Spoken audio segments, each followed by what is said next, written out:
local editor, KDK TV, CBS Pittsburgh. And our very special guest today is Kristy Gnibus, who is the Democratic candidate for Congress in the 16th Congressional District. Ms. Gnibus, thank you so much for being with me. I really appreciate it. Thank you for having me. So first, let me ask you to tell us a little bit about yourself, because you're from the northern part of this district, which is really up in Erie, as opposed to the southern part, which is more Butler. Sure. Tell me a little bit about your background.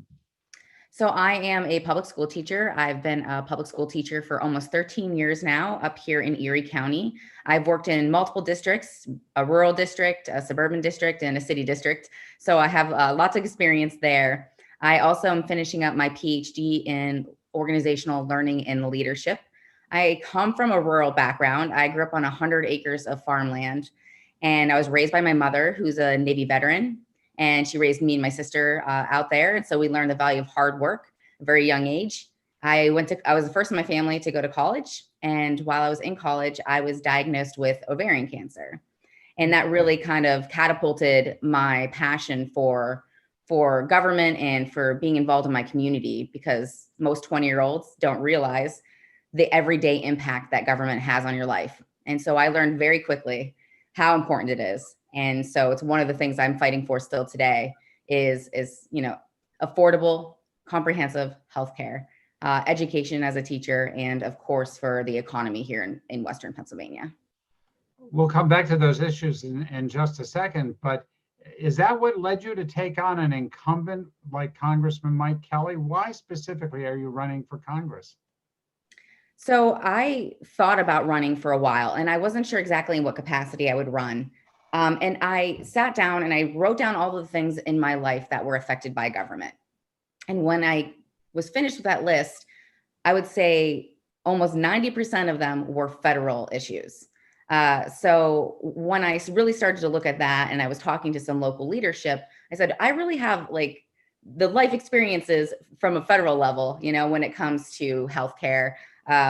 When I was diagnosed with cancer and finishing college, food stamps, making sure I had childcare for my child, WIC, all of those things I had a firsthand experience in, and they were all mostly federally funded.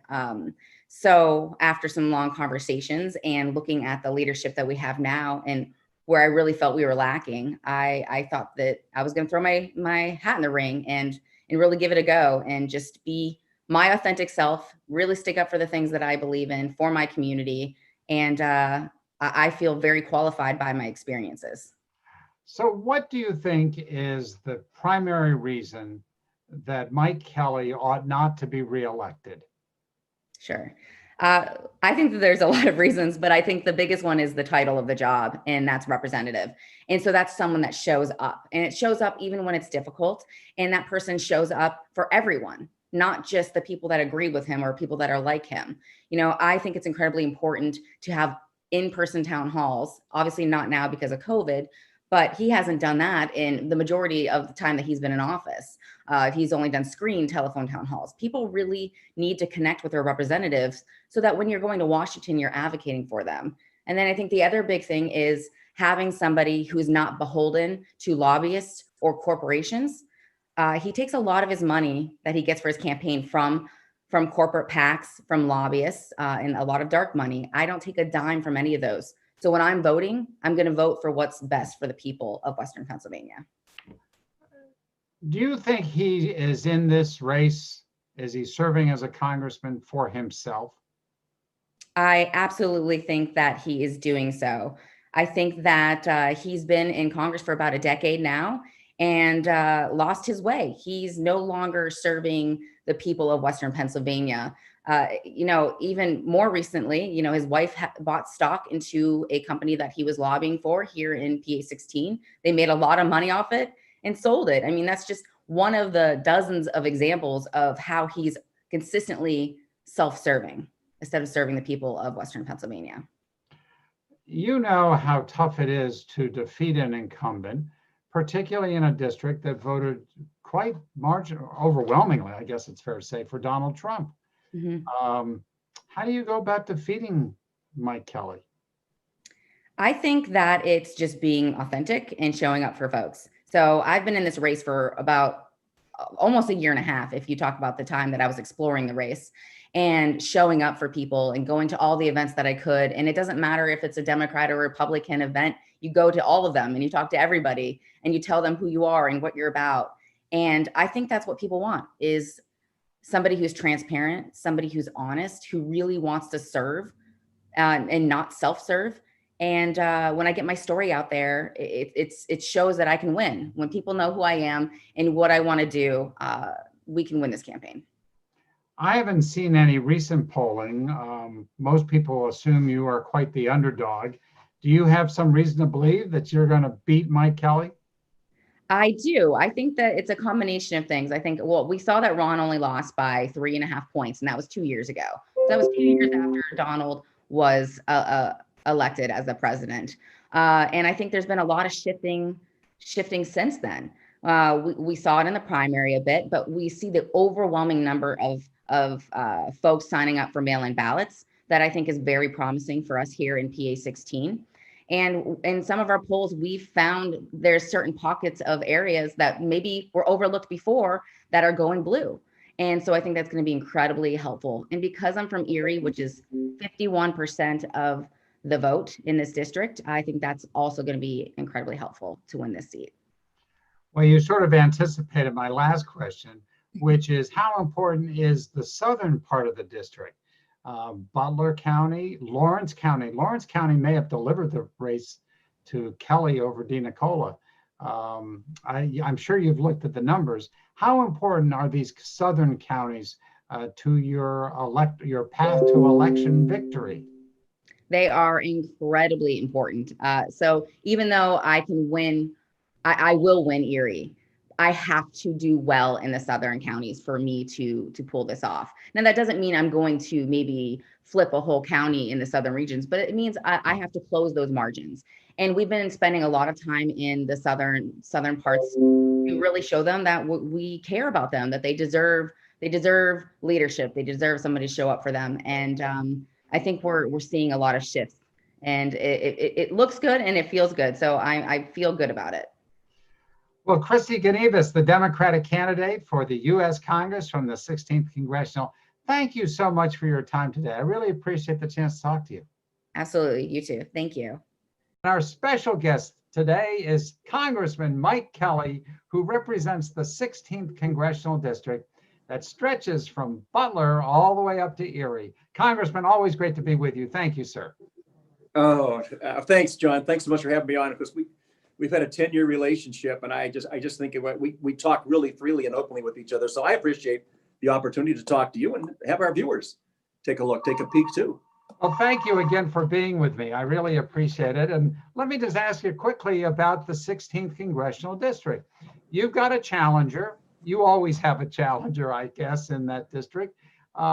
She's from Erie. And how do you think the campaign is going from your perspective? Yeah, you know what? This has been a different year, as you and I have talked about. This is truly Groundhog Day, because every day is like the day before, and the next day coming is going to be like today. So one of the things I miss is the fact that we don't have the face-to-face participation that we would normally have. So going out and knocking on doors, having a conversation with people, having get-togethers, having a conversation with people face-to-face is critical. So when people ask me how's the election going, I say, I can't tell. We spend a lot of time in the district, but we don't have a lot of time with individuals to see how it's going. Although when the president's on the ticket, it's an altogether different election, as you and I both know. A lot of what happens at the top spot is going to filter down through the rest of the offices that are being voted on. So I think that our 10 years in office, I would hope that our constituents would look and say, you know what, you all have done a really good job advocating for us. Got a new person in the race with absolutely no political background. And I just said, you know what, you got to look at experience in these things. These jobs, by the way, I think are misunderstood.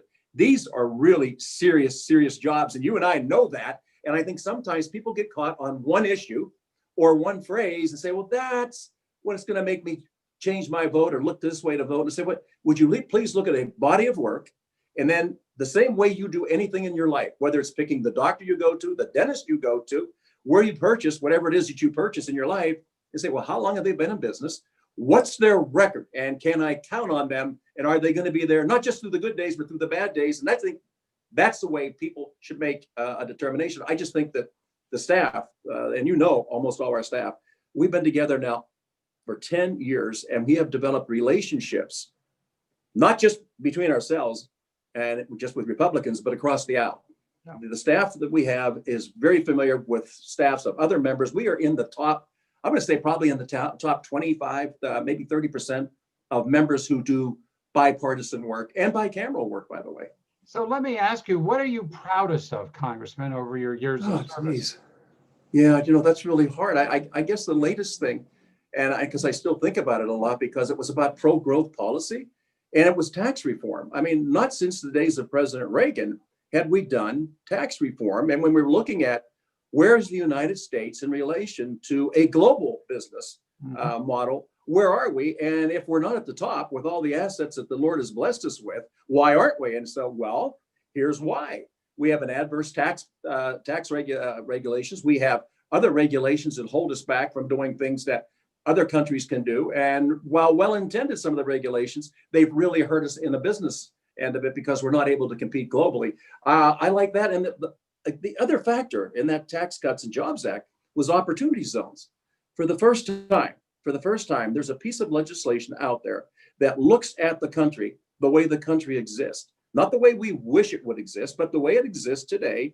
And then you have to question, so why would zip code 16501 in downtown Erie be the poorest zip code in America? And somebody said, well, it can't possibly be. I said, it is. How would you lift it up? And you know how, in our families, you know, it was always, you got to pull yourself up by your bootstraps. But what helps people is when you do tax policy that encourage private investment in places where there has been no investment for decades, that's lifting people out of a poverty situation into an altogether different section and offering them hope that the future is going to be better, not just for them, but for their kids and grandkids. So that Tax Cuts and Jobs Act was really important. The build grants that we were able to secure in all of Pennsylvania, John, all of Pennsylvania, only 2 build grants in the state. And there was, like hundreds of them were requested across the country. And I think 60 or 70 in Pennsylvania, 2 build grants. $25 million to help with the 228 project up in the Cranberry area, and $21 million up in Erie for the Bayfront to improve the roadway there. And people say, well, how did that happen? I said, first of all, we can pick up the phone and we can talk to Secretary Chow. I have an opportunity to talk to the president. I have, because of relationship, this isn't about Mike Kelly, by the way. This is just about a staff being able to work with another staff to heighten what it is we're trying to get done. We were truly blessed. We got that money. We got $46 million, federal dollars, invested back in Pennsylvania to help with really critical projects. So those are a couple of the things, but my goodness, it's across the board. I'm looking at a lot of things that we look at in pro-growth. It was always pro-growth. We're doing a thing with Brian Higgins up in Buffalo, again, to help neighborhoods that have lost so much. We're working with him on another project. But it's across the board. Representative Ron Kind from Wisconsin, he and I have a really close relationship, and a lot of it has to do with healthcare and reform. And how are we going to attack this pharmaceutical situation where we're off the charts? But one battle we had that I was really concerned with is insulin and the cost of insulin and how it just went off the charts, John. People would say, well, how do you know so much about it? I said, well, I am a diabetic. I'm a type 2 diabetic. I get it. And I know what the prices are. And I also know that there's a huge number of people that I represent in Pennsylvania that also have diabetes, and they really need this help. Type 1, you know, if you don't get your insulin, you die. Type 2, you can develop all other kinds of weaknesses in your system. So we were really concerned about that. And we're going to come out with now a fix for that, and biosimilars that I think that the president has been very, very adamant about. Look, why are we paying in the United States? When we've developed this, why are we paying more than anybody else in the world? That doesn't make sense. So he's fighting that battle. Let me ask you, and admittedly, this is somewhat parochial, but your opponent is from Erie. You're from Butler.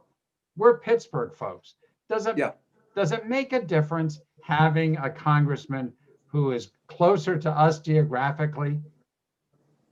Yeah, well, I will tell you this, and you and I have had this conversation. Armco Steel, AK Steel, now Cleveland Cliffs. That's that's a company that's been in our area for over 100 and some years. We are the last producers in Butler of grain-oriented electric steel. They call it GOES, right? And people say, so what's so important about that? I said, because that is the steel that's used in transformers, and we are going to do a huge infrastructure bill. And I tell people, I used to look on the road to see if it said a Chevrolet emblem or a Cadillac emblem or one of the car lines that we sell. Now I look as I go down the street at telephone poles, any place I see a gray canister, that's grain-oriented electric steel. And it better be American made. John, you and I both agree, if it's not made in America, it's not my first choice. So we're trying to let get me it come down. back to my question. Are you saying then that it is beneficial?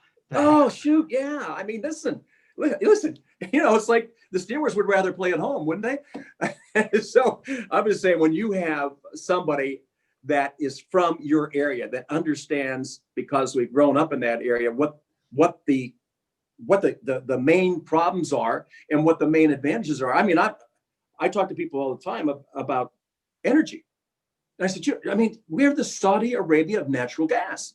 We don't have to depend on anybody anywhere else in the world for our energy supplies.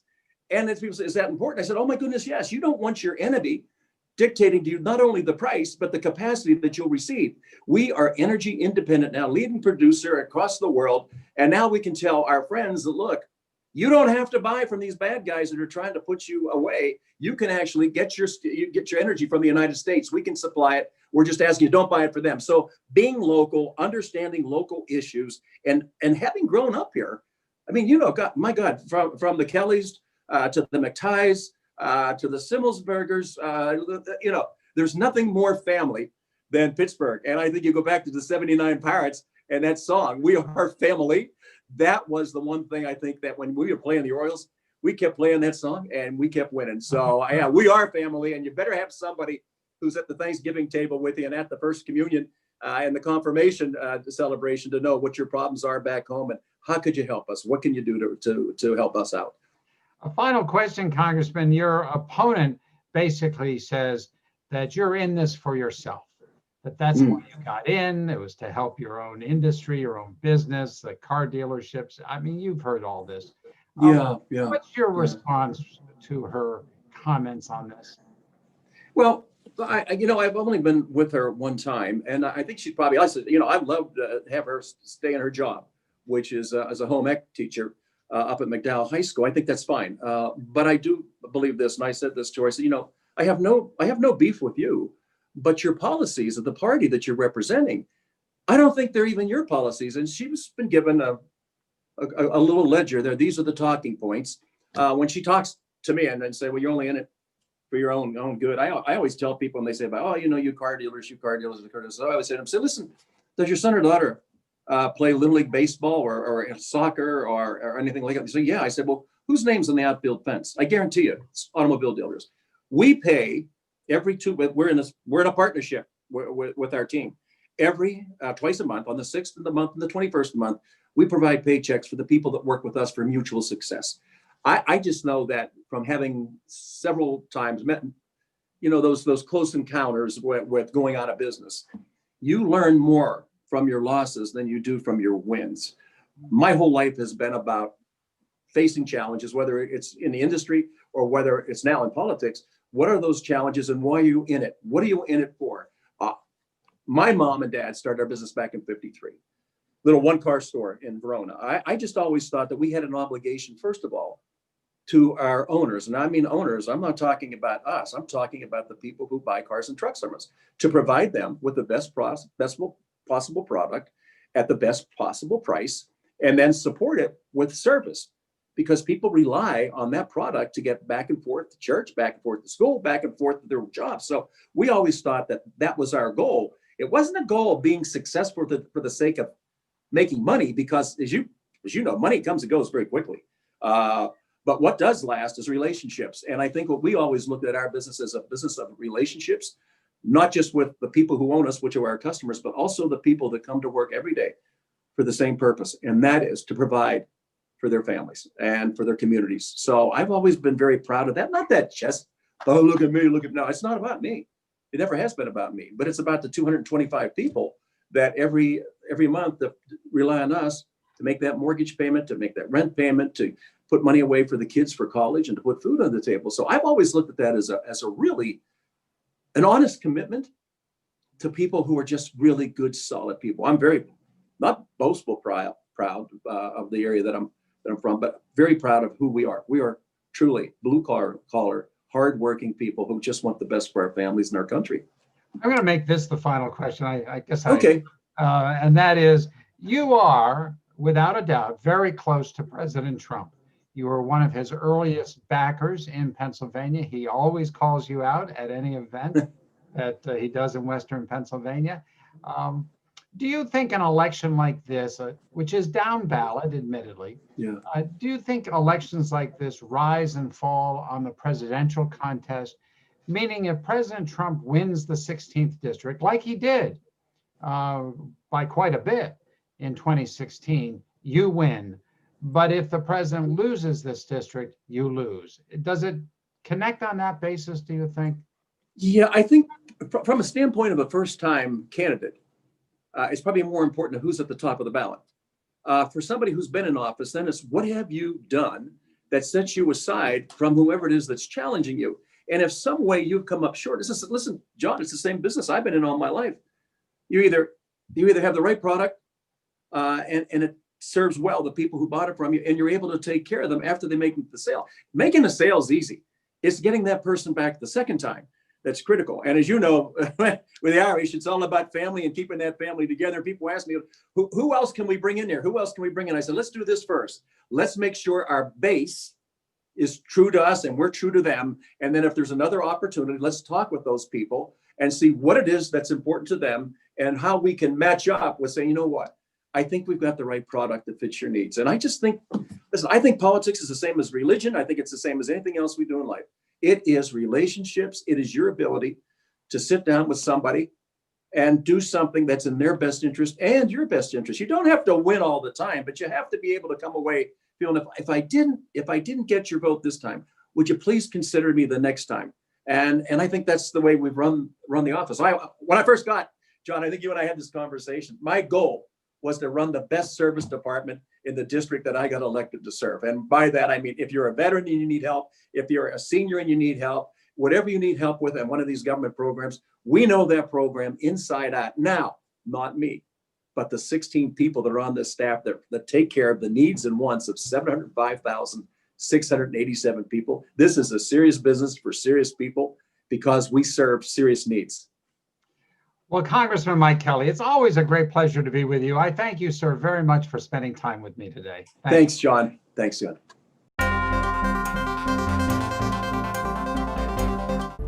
You told me rockets were your way to be free of this world. Tonight, we will celebrate